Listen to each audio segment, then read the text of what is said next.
సుల్తానాబాద్ మున్సిపాలిటీలోని పూసాల 13వ వార్డులో ప్యాకేజీ 8 ద్వారా TUFI DC కింద 38 లక్షల రూపాయల అంచనాలతో నిర్మించబోయే 4 సీసీ రోడ్లు, స్ట్రోమ్ వాటర్ డ్రైనేజీ నిర్మాణానికి స్థానిక నాయకులతో కలిసి శంకుస్థాపన చేసిన పెద్దపల్లి శాసనసభ్యులు చింతకుంట విజయ రమణరావు. ఈ సందర్భంగా ఎమ్మెల్యే మాట్లాడుతూ అన్ని రంగాల్లో సుల్తానాబాద్ను అభివృద్ధి చేసేందుకు ప్రత్యేక కార్యాచరణ అమలు చేస్తున్నామని, ఇప్పటికే సుల్తానాబాద్ మున్సిపల్ పరిధిలో 15 కోట్లతో రోడ్లు, డ్రైనేజీలు తదితర అభివృద్ధి పనులు చేపట్టినట్లు, అవినీతికి తావు లేకుండా నాణ్యతతో అభివృద్ధి పనులు చేస్తున్నట్లు, మరో 6 మాసాల్లో ఈ పనులు పూర్తవుతాయని అన్నారు.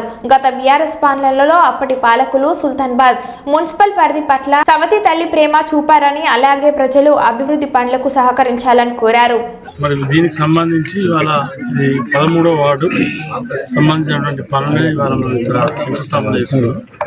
మరి గతంలో మా సోదరుడు సిద్ధకనకయ్య గారు ఇక్కడ కౌన్సిలర్ ఉండే PCS.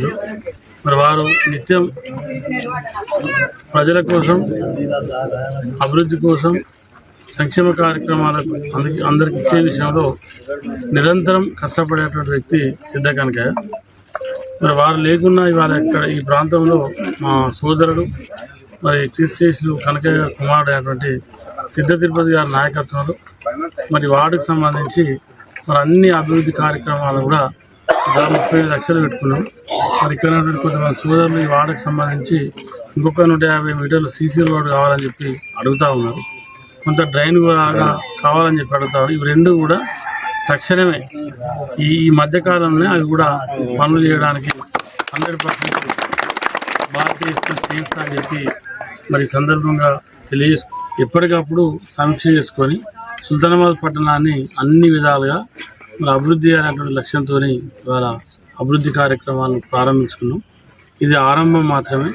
రాబోయే రోజుల్లో ఇంకా మంచి మంచి కార్యక్రమాలు తీసుకొని సుల్తానాబాద్ మున్సిపల్ పరిధిలో మరి ఇప్పటికే దాదాపు 15 కోట్ల రూపాయలతో అభివృద్ధి కార్యక్రమాలకు మనం టెండర్లు పిలుచుకున్నాం. అన్నీ కూడా స్టార్టింగ్ దశలో ఉన్నాయి. ఒక 6 నెలలు పోతే, 6 to 8 months పోతే మరి మనం చేసేటువంటి పని కూడా అందరికి కనబడుతుంది జనాలకు కూడా. కాబట్టి ప్రజలందరూ కూడా ఎక్కడెక్కడైతే మనకు ఏదైనా కొంచెం జరపాలన్నప్పుడు ప్రజలు కూడా సహకరించాలి. ఎందుకంటే ఇవాళ మనం పర్ఫెక్ట్గా పక్కగా చేసుకుంటే మళ్ళీ 50 సంవత్సరాల దాకా పెట్టుకోవాల్సిన అవసరం ఉండదు. మరి వర్క్ విషయంలో కూడా నాణ్యతకు తావు లేకుండా, అంటే ఎక్కడ కూడా అవినీతికి తావు లేకుండా మంచి నాణ్యత పాటించే విధంగా ఇవాళ రోడ్ల నిర్మాణాలు చేస్తూ ఉన్నాం. దాని తగ్గట్టు మా కాంగ్రెస్ పార్టీ నాయకత్వం కూడా అందరూ కూడా ఎక్కడ కౌన్సిలర్తో పాటు మా ముఖ్య నాయకత్వం కూడా ఎప్పటికప్పుడు పరిశీలన చేసి మరి మంచి రోడ్డు నిర్మాణం జరగాలి. మరి గతంలో జరిగినటువంటి అవినీతి జరగాలి.